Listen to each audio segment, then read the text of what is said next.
Hello.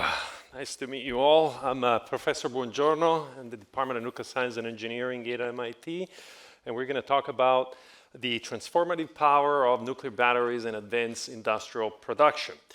So I'm pretty sure that if I did a survey of what the three most formidable challenges that we're facing as humanity at the moment on a global scale, most of us would probably come up with these three: climate change, mitigation and adaptation, geopolitical instability, economic inequality. Now, I'm a professor, so I can't help asking questions. What do you think is the solutions to all of these challenges is going to hinge upon? There is sort of an underlying element.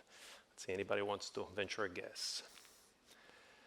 Energy, absolutely. Energy is going to be important. And I would say access to abundant and clean energy. We're going to need a lot of clean energy to reduce the emissions. This is kind of obvious. We're going to need a lot of energy to actually power our adaptation solutions. Think about coastal communities that will have to be protected with dikes and then the water being pumped back into the ocean. But we're also going to need access to energy to defang geopolitical instability and competition for resources. And finally, this is also kind of obvious, energy powers economic activity. Economic activity is necessary to create economic opportunities and eventually achieve economic equality.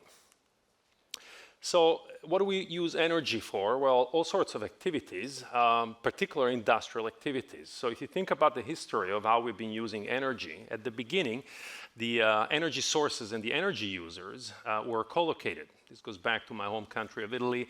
2,000 years ago, people started to develop water mills for the production of flour and olive oil, and so they had to be close to streams. And then fast forward to the start of the Industrial Revolution, and industrial sites and entire towns and cities develop along, again, big rivers. Why? Because that provided basically access to electricity. Now, since then, however, the constraint that you have here is that energy resources were very constrained because you had to be close to a river, essentially.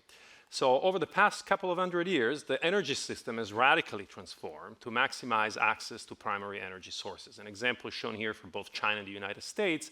You have energy generators and energy users, which tend to become more and more geographically separated. They are static assets. You can't easily move them. And therefore, they require massive infrastructure for transmission of that energy from where it's generated to where it's used. And this could be transmission lines, pipelines, but also tanker ships and things of that type. What's the issue with that? Well, the first issue is that you have a lot of capital-intensive equipment you paid a lot of money for that has a relatively low utilization factor because of the variability in demand and also the intermittency in supply. If you think about backup generators, for example, on the electric grid, they're down 80–90% of the time. Every once in a while, they switch on because they got to make up for the intermittency in supply. The same thing goes for energy storage, which is all the rage these days. And then you have a lot of assets, in particular solar and wind, that are overbuilt because their capacity factor is inherently relatively low. You're using it or you're getting energy only 1/3 or less of the time. Lastly, the system is very complex and very interconnected, which makes it, even from a system dynamics, from a mathematical point of view, quite vulnerable to external perturbations, in particular single-point failures. And single-point failures here could be an extreme weather event that knocks out a few transmission lines and therefore isolates an entire region from having access to electric supply, or malicious attack, terrorist, or even worse, war. So what should we do? Well, the solution, I would argue, is going to hinge upon having an unconstrained clean energy source coupled to modular industrial systems. And you do that coupling in a co-located fashion. In other words, you go back to the future. You go back to the windmill and to the dawn of the Industrial Revolution. However, it has to be universally applicable and everywhere applicable. It is distributed, but it's not interconnected. So I'm now going to introduce sort of the two characters of this solution. The first is what I'm going to call a nuclear battery, and the second is what I'm going to call advanced industrial production. So let's go to a nuclear battery. What is a nuclear battery? It's a nuclear microreactor that produces somewhat arbitrary range between 1 and 20 megawatts of heat or electricity. If you're even vaguely familiar with nuclear energy, you know that traditionally we've been deploying it in big chunks, gigawatt scale grid-connected power plants. This is very different, much smaller. It is carbon-free because that's the nature of nuclear. It is dry-cooled, so this does not require actually proximity to a water source for cooling. It uses the air from the atmosphere to provide that cooling. It is a standardized design which can be made mass-produced in factories, and so that shifts the production and deployment model from construction sites, which tend to be fairly inefficient environments, to factories and shipyards, which tend to be very efficient environments. It is transportable in standard containers. You see an example up there in 3 containers. One is the reactor itself, another one is a power conversion container, and the third is instrumentation and control.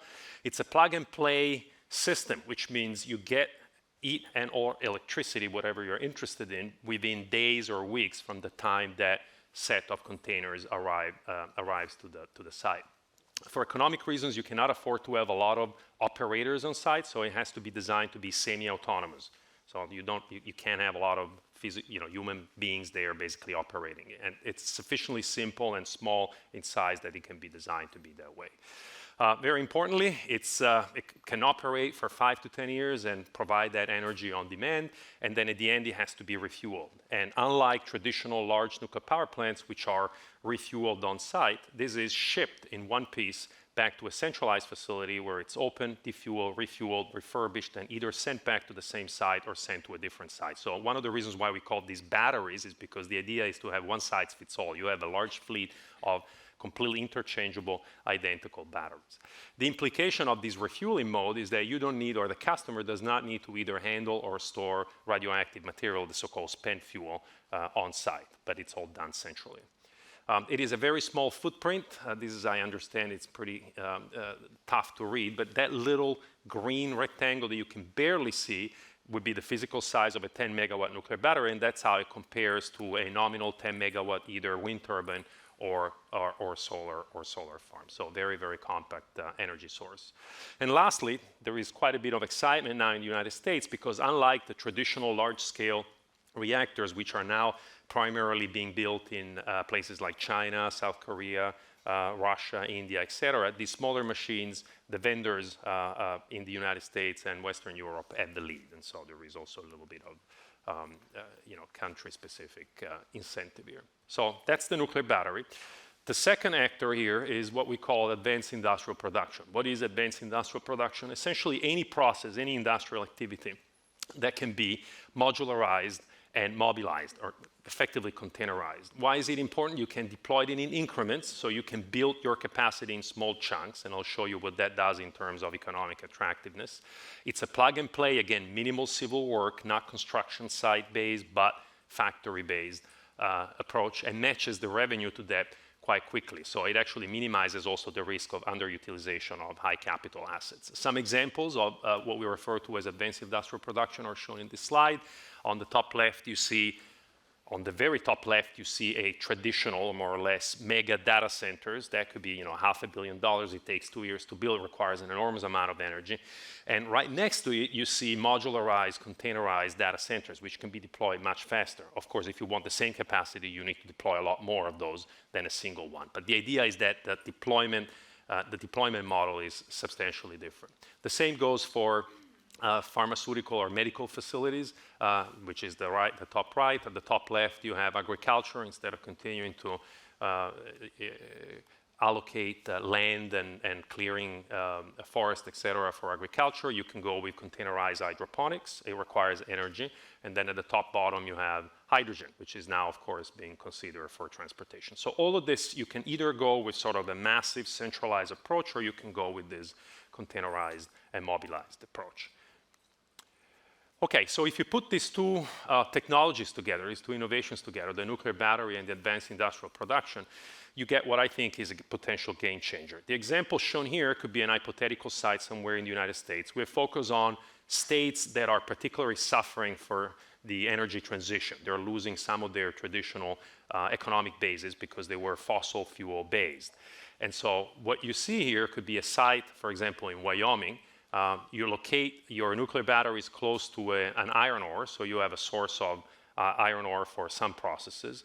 The nuclear battery provides heat and electricity for all the activities that take place at that site. For example, you could do mining with electric machines, which are now commercially available, and then you can use heat and electricity from your energy source for modularized molten salt electrolysis modules. If you have heard about Boston Metals, which is another great innovation here at MIT, you probably know what I'm talking about. Okay, so you can get basically steel carbon-free, assuming that your electricity input and the heat input are carbon-free, and that's exactly what we're talking about.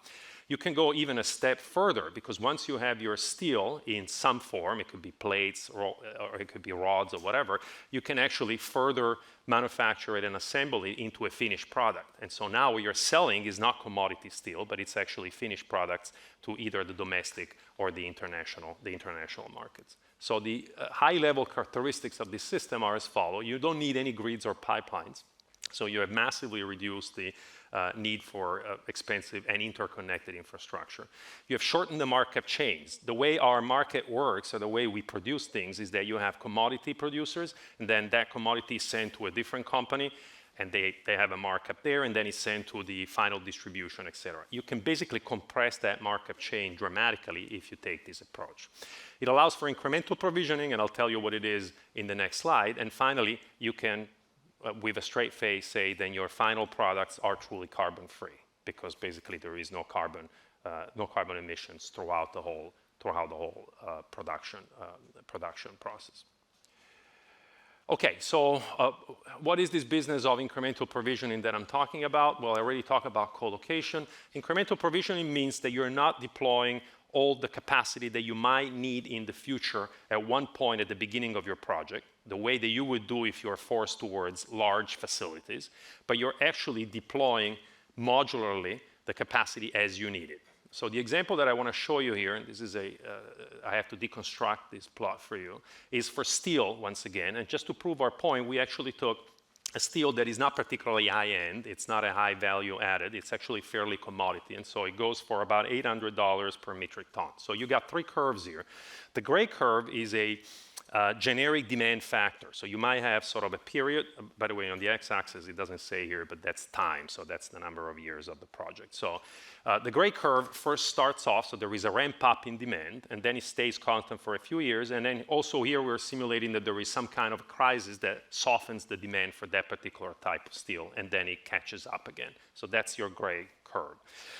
The blue curve, or let me start actually with the orange curve, is the traditional approach. It's the cash flow for a traditional approach. You know that ultimately you want to have, say, X capacity for that particular production, and so you deploy a factory and associated energy sources that give you that X capacity up front. Well, the result of that is that you're going to have basically negative cash flow because you're going to get a lot of debt up front, and then within a number of years, eventually you can get back up and resurface and start to make money. If you use the approach that we're talking about with small increments, and you can do this because of that modularized energy source and modularized advanced production, you get the blue curve, which of course looks a lot better.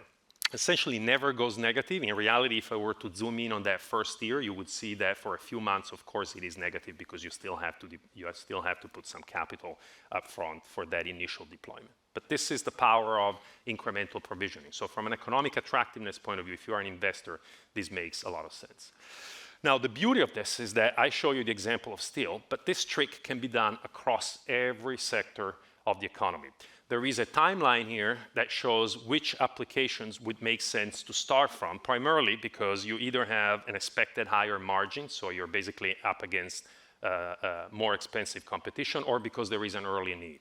So things like military bases that want to decarbonize, or microgrids, remote communities, I already talked about mining sites, or some farming, indoor aquaculture, we talk about metals, data centers, desalination, portable pharmaceuticals. And on the next one, you can see here district heating,